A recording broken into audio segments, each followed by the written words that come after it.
Kinkar Kuklan considered the small prey creature before him, though doing so was quite difficult, considering this was anything but the usual circumstances under which he does so. Normally, when he is considering a prey creature, he is thinking about its anatomical structure, its behavior. He analyzes its movements, its shape, its hide, its weapons. He formulates a plan for how he shall slay it and claim its skull. Utilizing whatever assistance was afforded him for that particular hunt, he would identify its tendons, joints, cracks in its chitin if it were exoskeletal, and the like. But now he is to consider this creature's words. Even now, several months after learning of this recently uplifted species, the very idea astonishes him. A prey species that speaks. He was sent here too as the most prodigious hunter amongst the Karkians, translation hunters, and thus their best consultant in such matters. He must clear his thoughts. He shall begin again at the beginning when humanity's existence was first announced by the imperial throne to the rest of the galaxy. Apparently, the imperial throne had discovered the existence of a sapient species months prior, of course, conducting its own investigations before making the discovery public. Normally, such an event is already cause for a stir, as such species are rarely discovered as a pre-FTL civilization. The period of development between pre-sapient and starfaring is, compared to the scale of the universe, quite short. It is commonly held that the odds of a sapient species existing in a stage of computerized technological development simultaneously with several other FTL-capable species is astronomically unlikely once more than a handful of species have achieved FTL and began expanding to other systems. But this particular discovery has shaken the foundations of everything known about sapient evolution. For many centuries, it has been held by the wisest and eldest of all civilizations that the energy requirements of sapients cannot be sustained by anything less than an apex superpredator, an animal species, which preys upon all other species in their planetary environment. To sustain a conscious mind requires frequent consumption of highly energy-dense food, of which only a handful of species on any given world are comprised of. While omnivorous sapients are not unheard of, it is rare for circumstances to allow the justification of time spent for a pre-industrial sapient on anything other than mating, development, or hunting. For most, one of these things becomes a cultural center point. For Karkians, such as Kinkar, hunting is the pride of their people, so much so that they still frequently participate in technologically restricted ritual hunting, both for entertainment and as a method for the resolution of otherwise unresolvable disputes. Yet, if the imperial throne's report is to be believed, this species descends from a subpredator species.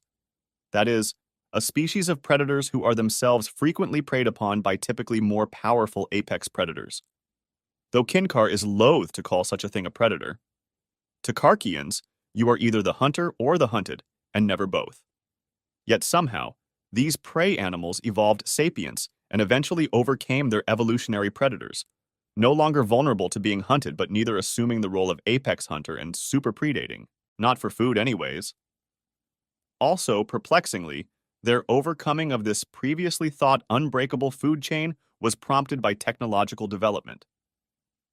In other words, they became sapient before becoming their planet's apex species. Kinkar unconsciously loosed several clicks, to the confusion of his guest. No matter how many times he says it to himself or confirms the accuracy of the reports, he can hardly believe it. According to throne scientists, humanity invented naturally developed agriculture, a concept which was previously only theorized as a possible route to the energy requirements of a populous sapient species. Previously, the primary restriction factor for sapient species was sustaining large numbers. The energy requirements of conscious thought meant that species numbers were limited by the availability of food. Only slow development of technology, allowing hunting of more and more prey species across more environments, more easily could allow a species to grow and begin affording members time to focus on technological development rather than survival. Many scientists believed that, theoretically, the artificial cultivation of plant species could provide this energy. But such ideas were unilaterally passed off as impossible, as an herbivorous species would never be able to evolve the intelligence necessary to begin with, and most omnivorous species developed as a result of an environment where time efficiency was so extremely crucial to survival and food so scarce that it was unfeasible to waste any on such slow methods that could get them killed for no reason other than bad luck. Yet here, humanity was having just proven centuries of crackpot theorists correct. An omnivorous species of subpredators which developed agriculture as their primary means of sustaining large populations. Is something wrong? The human spoke. Their name was Isaac, though this species was one which did not maintain meaning translations for most names, and so Kinkar knew not the significance of the title. Such an odd thing to claim a name which has no meaning, no apologies. I was lost in thought. Your existence, your people, that is, are perplexing to me. He responded in honor authoritative, though he has been told that human translators are only capable of 2 tonal discrepancies. Communication must have been difficult for this species, yet another confusing fact. Yeah, we get that a lot. The boys back home are still mulling over the Imperial Throne's scientific data. It's shattered everything we thought we knew about evolution. He spoke in what Kinkar's translator indicated as honor mutual. Normally, a Kuklan would challenge such speech with a ritual hunt to enforce an appropriate speech tone. However, he must be lenient with this species, who is unaware of his people's ways. They will learn this is his mission, after all. He has been sent by the High Order of the Huntresses to both share Karkian culture and learn human culture, so that the matrons may establish proper political channels. Though not quite the hunt he is accustomed to, it is an honor to have been selected for such a task. The feeling is mutual. Humanity has shattered everything the galaxy knew about sapient evolution. Tell me, is it really true that your kind are not hunters? He asked, expecting a particular answer. The human, Isaac spoke, well, sort of. We're not currently hunters, not really. We've long since surpassed the need to truly hunt for survival. There was a time in our history where hunting was critical for our survival, but once agriculture developed, it slowly became a secondary, then tertiary concern, until eventually it was simply superfluous and unneeded compared to herding and farming. Though the practice remained popular for non-food-related materials and even sport until a few centuries ago. Nowadays, hunting at all is frowned upon unless you're living alone in the woods somewhere and need to survive. Kinkar was not expecting this answer. He knew, of course, that they were sub-predators. In the back of his mind, there was small relief that this species was not entirely herbivorous. They did have to hunt at some point for the energy cost of sapience. But to think that agriculture was so effective that hunting as a strategy became obsolete?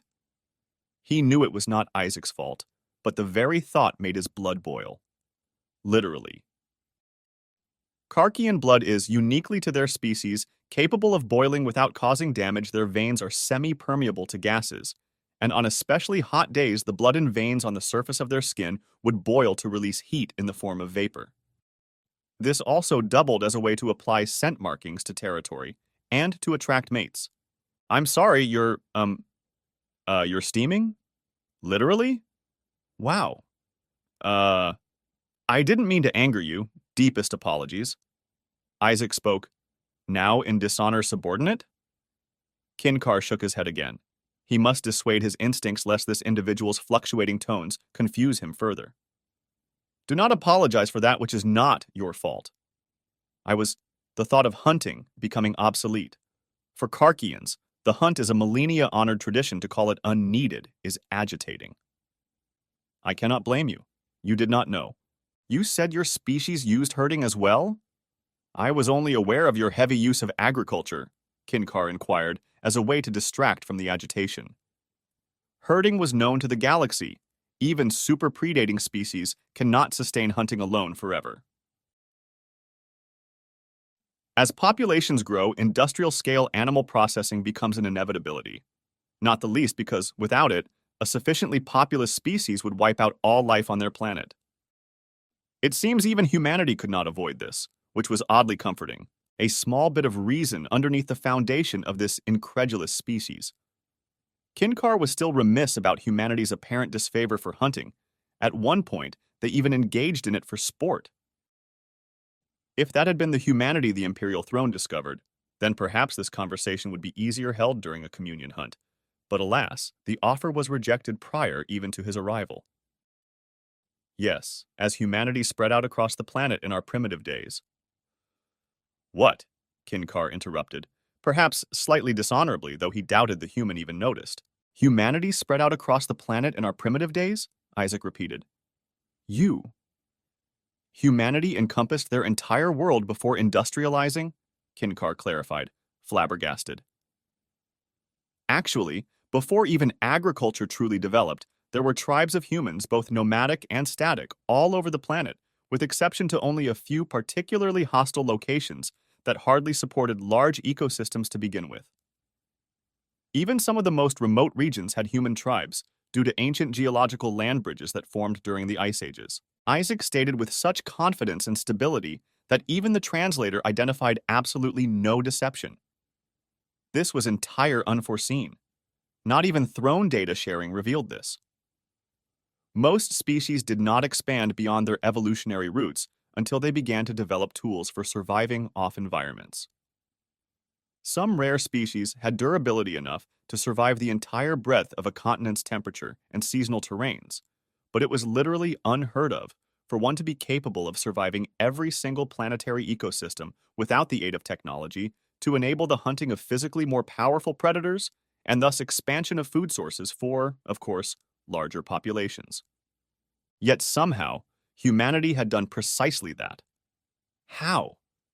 How could a pre-sapient prey species spread across the entire planet and survive without technology to adapt to differing seasonal variations and weapons to hunt and survive its predators, especially foreign predators? Kinkar almost exclaimed, not even realizing what he had called humanity. I am sorry, but I must correct you. Humanity even then was not a pre-sapient prey species, as you put it. Isaac spoke again with absolute serenity. What? But the records, the throne's data, the report I received. Your species is descended from prey animals, is it not? Hunted frequently by apologies for the enunciation of this word, leopards, leons, and hyenas even during your development. You've even stated that you hold life, even that of lesser species, as sacred and have extensive laws for animal rights? Kinkar retorted, trying desperately to confirm his information.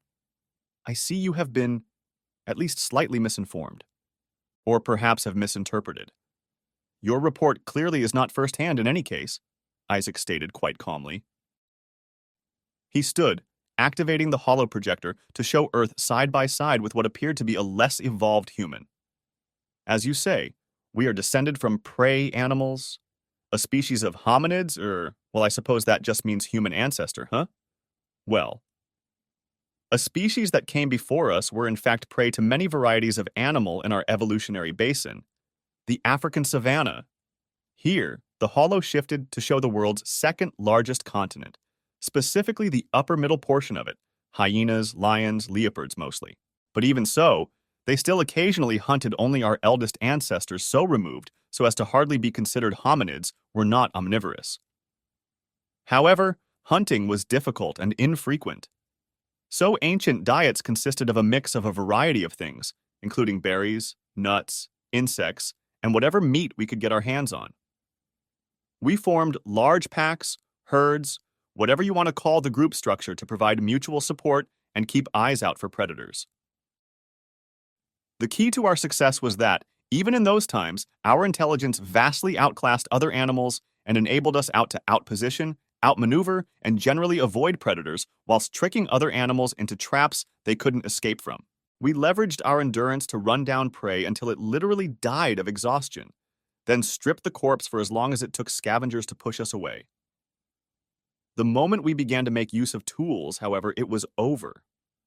Not even scavengers could push us away from kills, and even predators risked their own lives with every hunt against us. With tools, hunting in combination with foraging became the staple strategy for just under 2 million years. It wasn't until about 100-ish millennia ago when we finally left our evolutionary basin to other continents, due mostly to the ice ages forcing us to adapt or die. Thus began the great human migration to basically the entire planet, thanks mostly to lowered sea levels, creating land bridges to other continents, and prevalent island chains, allowing short-term sea travel to the more remote locations. Agriculture didn't really come about until around 12. 000-ish years ago, at which point civilization really kickstarted as tribes of maybe 100 or so could finally start growing bigger. Isaac concluded, or perhaps simply paused, to allow Kinkar a chance to process and respond. His mind raced, shifting with great speed between awe, wonder, confusion, and fear. Legitimate fear? His hearts raced, thumping their tandem beat as if he were on the trail of dangerous game. He could not shake it. The thrones were wrong, as they often were the fools. Kinkar should have known better. This was no mere prey species, they were a trap. Their looks, their attitudes, their culture, everything is just a trick. A facade meant to lull the other species into a false sense of security. But now he could truly see into Isaac's gaze, see his intent. Where before Kinkar was confused as to this creature's confidence, curious as to how a prey animal could maintain such a solid gaze. Now he knew for certain.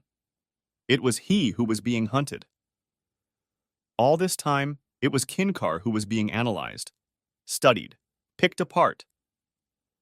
Were this truly a communion hunt, Kinkar would already have dishonored his people 100 times over. He would have no choice but to return home in shame and allow another. He thanked the ancestors this did not come to pass. This species, first a prey animal in the span of merely 2 million years, evolved into what Kinkar can only describe as an optional superpredator. A species that could easily overwhelm and dominate any ecosystem it was in predate upon all of its top predators, and come out with more bounty for it. But they didn't. They opted for mutuality. They survived the predators, but focused on the core prey animals. They continued to supplement their hunt of less efficient game with foraging, using both tactics at once, as most omnivorous species do. But not out of necessity, not out of need, but because that's just what they wanted to do. Because they did not need to hunt more efficiently. They had evolved an intelligent brain even back then, Isaac had said, even before becoming the planetary apex. Just how efficient were they? Running prey to death by exhaustion, not even with tools or weapons? Just chasing it until it died? How in all the galaxy could they support an intelligent mind on ostensibly such low energy costs? It was preposterous. Even the most generous theories tossed out such ridiculous notions as a herbivorous favoring omnivore with intelligence. There was only one question Kinkar knew to ask. He was no scientist, but even he understood some biological basics. The translator should translate this correctly. How many calories does a human require for daily functions? Kinkar asked, dreading the answer. Most estimates place it at around 2,000 for a healthy diet, though that can vary by as much as 1,000 or more. He stated, his expression plain and unassuming, as if he did not just invoke a ritual to make Jorkinian roll in his grave, as if he did not just overturn over 10 millennia of scientific research, as if his statement did not change the face of the galaxy. Kinkar did not steam. He froze. The death sentence. The primordial locking of joints that was often seen as a sign of weakness, a base fear response instinct that Karkians possessed as a holdover from their ancestor species from even before they had become super predators. To show it in the presence of other Karkians was the surest way to lose all honor, to become outcast, destitute, and stripped of titles. Even though he was the only Karkian here, and thus his position maintained, this moment would haunt Kinkar for the rest of his days. The day he knew true, primordial fear. When he finally grasped the sheer level of danger humanity presented. A species that defied Jorkinian's law of evolution. It all suddenly made sense. No wonder they did not need to super predate to survive. They simply broke the laws and developed caloric efficiency beyond all theories. They could support a brain, advanced muscle structures, strength, endurance, everything on far less than any other species needed. Kinkar's mind reached even further into the depths of terror. They developed agriculture. The theory of agriculture was straightforward. On paper, it could provide far higher net energy than predation if done properly. The main issue was that by the time any species had the means to utilize it, industrial-scale animal processing had already developed, and the relative cost of low technological agriculture was just too high to warrant spending countless centuries developing it when one could simply just expand their current methods. But humanity, who was already so incredibly energy efficient, already capable of hunting all they needed, and then some, already in position to truly become super predators. Humanity developed agriculture. 12,000 years ago? Kinkar hadn't even registered that number just yet, but now that he thinks about it, the average time between developing of mass animal processing and FTL was typically in the 30 to 40,000 range, and humanity did it in 12. By the time most species were computerized and beginning to look beyond their planets, humanity was tribal and farming plants, and here they are, now entering the galactic stage barely 10 or so millennia after the rise of the first FTL civilization, the Imperial Throne. The speed of their development is terrifying. Kinkar knew this could mean only one thing. This was them. This was the Junt Ba, the unhuntable, the most dangerous game, the one species that no Karkian ever survived pursuit of. Rumors of their existence began only barely a century ago when rumors of a world containing supposedly plentiful game was discovered and the parties sent to it never returned. Rumor has it that the first to go there returned after a successful first hunt. But the second was not so. The next party to follow never returned. Or the next. Or the next information was scarce, as those who knew of the planet's location were either dead or so fearful of it that they refused to reveal its whereabouts. The rumors spread like wildfire, though the vast majority of Karkian society disregarded them as a pipe dream thought up by dissatisfied hunters wishing to make up pretense for fallacious boasts. But now, Kinkar knew it was the truth. The timing is too perfect. Barely a century ago, if the report is true, humanity had begun to develop basic tech weapons and enter early militarization, at least what passed for such things in galactic society. If the first hunt was successful, that would imply some element of surprise was at play. But if the subsequent ones were not? Kinkar was in grave danger, did he know? Was humanity already aware of Karkians even before the uplift began? Was this some kind of trap? Would he ever see his mate again? Kinkar, are you all right? You look pale, Isaac noted in Damn the Translator. He could be speaking primitive infant right now, and Kinkar would still be afraid. He had to respond, to maintain some semblance of authority before the predator got any ideas. I am fine. I was just surprised at the information. I will have to update our records. Could you provide a more direct document? I am not exactly a scientist. I am merely my people's best hunter. Kinkar spoke, unconsciously using dishonor submissive. Ah, yes, your people. I was hoping we could discuss them some.